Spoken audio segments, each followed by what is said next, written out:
संत श्री समताराम जी के चरणों में सादर वंदन। आदरणीय बुजुर्गगण, सम्मानीय मातृशक्ति एवं प्रिय बंधु, कार्यक्रम को इतना लंबा चला के मेरे लिए आपने आसान कर दिया कि अब तो सब थके हुए हैं, इसलिए चाहते हैं जल्दी से जल्दी छुट्टी करें।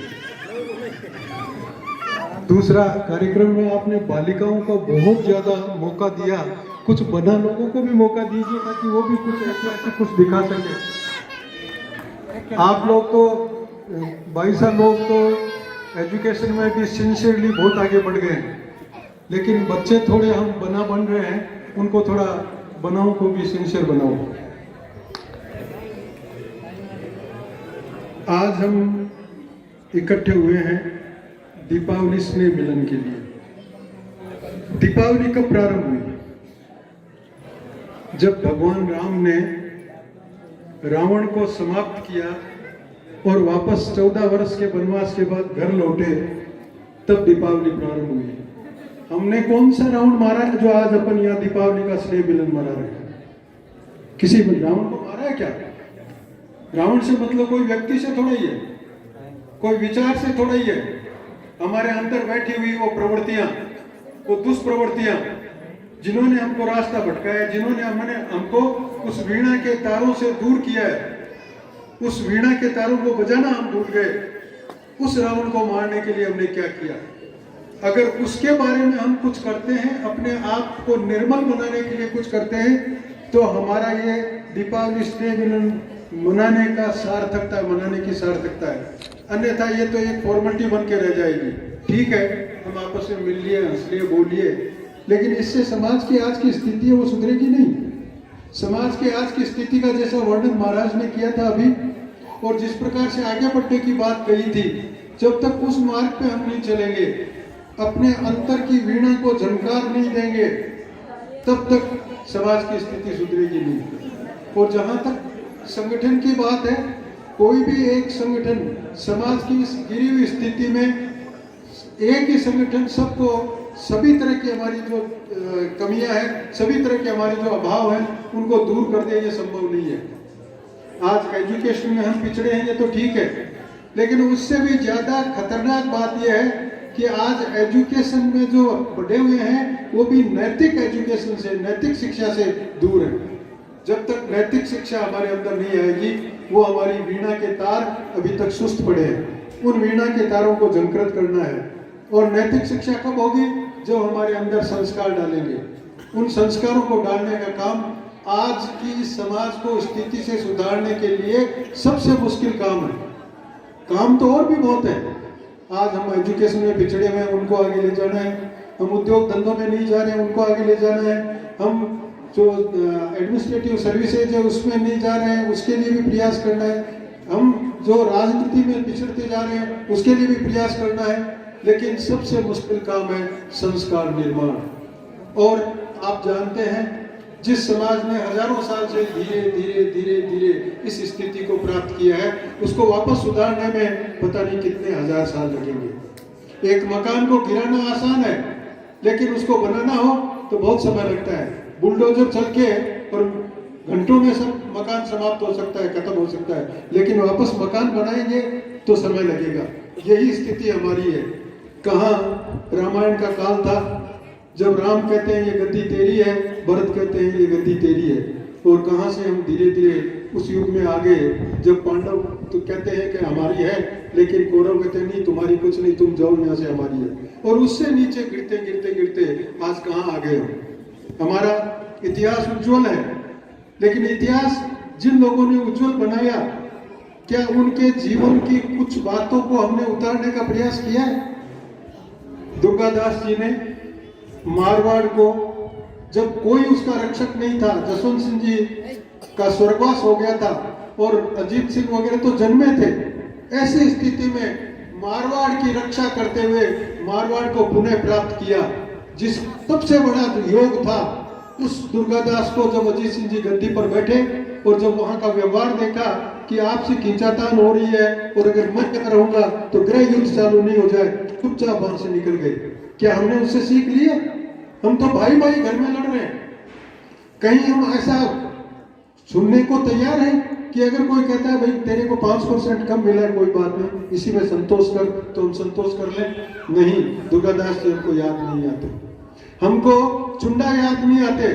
जो मेवाड़ में जब राजमाता को बहका के चुंडा को वहां से देश निकाला दिया गया तो चला गया, लेकिन जब मेवाड़ के ऊपर विपत्तियां आई तो बिना किसी शर्त के चुंडा वापस आते हैं और मेवाड़ की रक्षा करते हैं।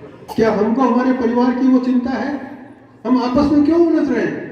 उस आपस में उलझाव को खत्म करें।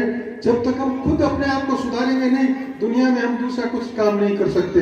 निज को ने बनाया तो जग रंच नहीं मनता, पहले अपने आप को बनाना पड़ेगा। जब हम अपने आप को सुधारेंगे, हम अपने आप को सच्चा क्षत्रिय बनाने का प्रयास करेंगे, तभी क्षत्रिय की तरफ अट्रैक्ट होके, जैसे चुंबक के पास हर तरह का लोहा आ जाता है, उसी प्रकार अट्रैक्ट होके सारा समाज आना प्रारंभ कर देगा। इसलिए मुख्य काम वही है, और इसके अलावा दूसरे काम कमजोर नहीं है, हर एक काम में आगे चलना है। और जैसा महाराज ने भी बताया था, जो जहां बैठा है, जिस काम में लगा हुआ है, उसी काम में इस भावना के साथ कि मेरे समाज को आगे कैसे ले जाया जा सकता है, और उसी तरह से वो तत्परता से आगे बढ़ता रहे, ये आवश्यक है। आपने अपना काम पूरा कर दिया, सन्यासी है, सन्यासी हमको दिशा दे सकते हैं, उस दिशा पे चलना हमको पड़ेगा। अगर हम नहीं चलेंगे तो हम हमारा काम पूरा नहीं कर रहे।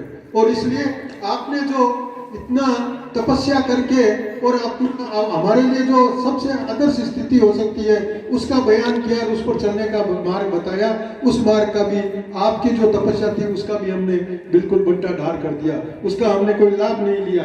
और हम उसका लाभ तभी ले सकते हैं जबकि हम अपने आप और अपनी तरफ देखना शुरू कर दें। इसके अलावा केवल अपना नहीं, हम सबके लिए सोचें। क्षत्रिय कौन? क्षतात्रायते इति क्षत्रिय, जो क्षय से बचाए, जो पर पीड़ा में सहायक हो, जो किसी पर आई हुई आफत को अपने ऊपर आफत लिया हुआ माने, और इस प्रकार से जो आगे बढ़ता है वो दूसरे समाज को अट्रैक्ट कर सकता है। तो ऐसा क्या हम प्रयास कर रहे हैं? क्या हम गांव में इस तरह से व्यवहार कर रहे हैं?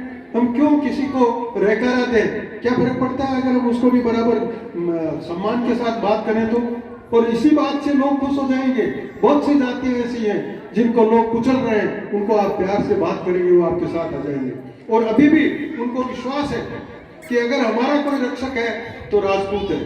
दूसरों से वो डरते हैं, उनको वोट भी देते हैं, लेकिन इसलिए कि या तो डर है या पैसों से दबे हुए हैं, लेकिन उनकी इच्छा यह है कि राजपूत के साथ रहें। आप पर विश्वास है, उस विश्वास को कायम करने के लिए हमको वैसा ही चरित्र बनाना पड़ेगा और इसी तरह का प्रयास किया जाना चाहिए। ऐसा प्रयास छोटा मोटा क्षत्रिय संघ भी कर रहा है। अभी हम किसान सम्मेलन कर रहे हैं, 4 जिलों में हो चुका है, 5वां जोधपुर में 13 तारीख को है, 13 नवंबर को है। गांव में जितने लोग हम रहते हैं किसी न किसी प्रकार से कृषि से जुड़े हुए हैं, चाहे कोई कृषि का मालिक है, चाहे कोई खेती करता है, चाहे कोई वहां मजदूरी करता है, चाहे कोई खाती है तो वो उसके लिए कुछ देता, हल के लिए कुछ गढ़ता है, या किसी भी प्रकार से लगभग गांव के अधिकतर लोग उससे जुड़े हुए रहते हैं। ऐसे सब लोग आए, हम साथ रहें, उनको बताते क्या है, संविधान कहते हैं कि हम साथ रहें, हम आपस में उलझे नहीं, और अगर हम साथ रहे और मिलकर चले, क्योंकि हमारा धंधा एक है, कृषि से जुड़े हुए हैं, तो अगर हम मिलकर चलते हैं तो गांव का वातावरण सुधरता है, और गांव का वातावरण सुधरता है तो गांव का विकास होता है। वरना हम पार्टीबाजी में उलझे रहेंगे। आप पॉलिटिकल पार्टी किसी के साथ रहो, कोई फर्क नहीं पड़ता, लेकिन गांव के विकास की बात हो तो हम सब एक हैं, हम एक परिवार हैं। इस भावना से हम काम करें। इसी प्रकार दूसरे जो क्षेत्र हैं, डॉक्टर्स हैं, उनको भी सबको साथ बुला रहे हैं कि आप हॉस्पिटल में रहते हैं या कोई प्राइवेट हॉस्पिटल में है, जहां कहीं समाज का कोई आदमी आ जाए उसकी मदद तो करो।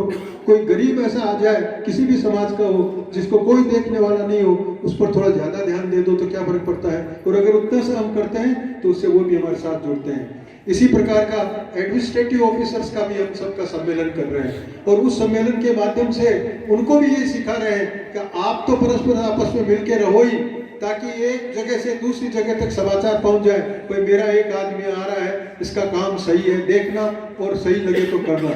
और इसी प्रकार दूसरे समाज के भी सही काम करते हो, गलत नहीं करते हो, और गलत के ऊपर चाहे आपके ऊपर कोई आरोप लगाता हो लेकिन फिर भी गलत नहीं करते हो, कोई दबाव डाल रहा हो फिर भी गलत नहीं करते हो, तो आपका चरित्र बनता है, आप क्षत्रियत्व में आप समाहित हो जाते हैं। अन्यथा उनसे डर के आपने कुछ कर दिया तो वो सही तरीका नहीं है। इसी प्रकार जो अंडर 50 साल से नीचे जो राजनीति में चलने के इच्छुक हैं, ऐसे लोगों का भी सम्मेलन होने वाला है, जिनको गाइड ये करेंगे कि पॉलिटिकल पार्टी को भूलो, अभी फिलहाल आप यहाँ बैठे हो तो समाज के व्यक्ति हो, और समाज का व्यक्ति राजनीति में जाता है तो उसको क्या करना चाहिए। चाहे आप किसी भी पार्टी को, आप अपनी अपनी पार्टी में क्षत्रिय के अनुकूल जीवन जीना शुरू कर दोगे तो लोग आपके साथ आएंगे। ये छोटे छोटे प्रयास कर रहे हैं, लेकिन केवल इन प्रयासों से सुधार नहीं होगा। सबसे पहली बात अपने आप को सुधारें, और अपने आप को सुधार कर फिर हम जिस क्षेत्र में भी काम कर रहे हैं उसमें अगर सक्रिय हो जाए तो स्वतः ही धीरे धीरे समाज का भवन बनना शुरू हो जाएगा। जो भवन वर्षों से, हजारों वर्षों से गिर रहा है, उसमें जितने ज्यादा हम इस काम में लगेंगे उतना जल्दी बनेगा। अगर ऐसा नहीं करेंगे तो धीरे धीरे प्रकृति जैसे बनाएगी वैसे बनेगी। और अगर ऐसा काम आप करते हैं तो ईश्वर का दिया हुआ काम है ये। आपको क्षत्रिय वर्ण में जन्म मिला है, और अगर आप उसके स्वभाव के अनुकूल चलते हैं तो आप ईश्वर का काम कर रहे हैं। इसलिए ईश्वर की भी मेहरबानी होती है, ईश्वर की भी कृपा होती है। और ईश्वर अगर कभी उसमें कष्ट भी देता है तो आपकी परीक्षा लेता है कि क्या ऐसी छोटी मोटी तकलीफें आएगी तो भी मैं क्षत्रिय से भटक जाऊंगा, नहीं भटकूंगा। तब ईश्वर और ज्यादा कृपा करता है। तो मेहरबानी करके स्नेह मिलन हम चलाते रहें, लेकिन अगली बार स्नेह मिलन में आने से पहले एक छोटी सी बात निश्चित करके आए कि मेरे में ऐसी कुछ गड़बड़ है, उस गड़बड़ को मैं छोड़ के आऊंगा, और तब आप रावण को मार के आ रहे हैं, ऐसा स्नेह मिलन सार्थक होगा। हम चाहते हैं कि हमारा समाज आगे बढ़े, उसके लिए व्यक्ति को खुद को काम शुरू करना पड़ेगा, और खुद बन के खुद निर्मल होकर आगे चलेगा, तभी उसका प्रकाश फैलेगा, तभी उस दीपक की लौ ऊपर जाएगी। अन्यथा अगर खुद ही नहीं बना तो दीपक जलेगा कैसे, और कैसे लोग प्रकाशित होंगे। तो आज के इस कार्यक्रम में जो महाराज ने कहा, अपनी वीणा के तारों को झंझोरिए और उस वीणा में से संगीत निकालिए, क्षत्रियत्व का संगीत निकालिए। अगर वो संगीत हम निकाल सके तो हमारा भविष्य उज्जवल है, इसमें कोई दो राय नहीं। धन्यवाद बाबू साहब का।